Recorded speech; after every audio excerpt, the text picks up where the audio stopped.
সকলকে নমস্কার। আজকে দেখো বিকেল থেকেই আবার মেঘলা করে বৃষ্টি নেমেছে, আর কি বিদ্যুৎ চমকাচ্ছে। এই দেখো কি প্রচণ্ড বৃষ্টি হচ্ছে। রান্নাঘরে চলে এসেছি।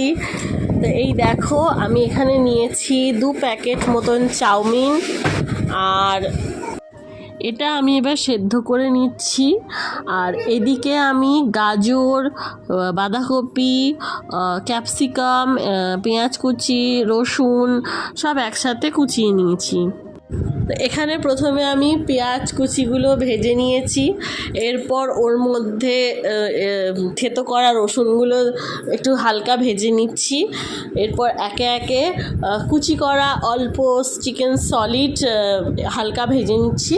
এরপর আমি বাঁধাকপি ও গাজর কুচি দিয়ে দিচ্ছি।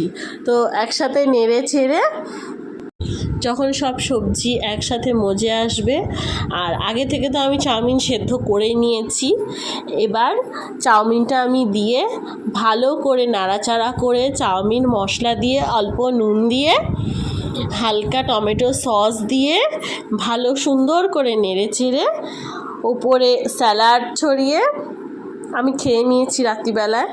তো ভীষণই ভালো হয়েছিল। আজকে এই পর্যন্তই। ভিডিওটা ভালো লাগলে লাইক কমেন্ট করবেন। আজকে টাটা।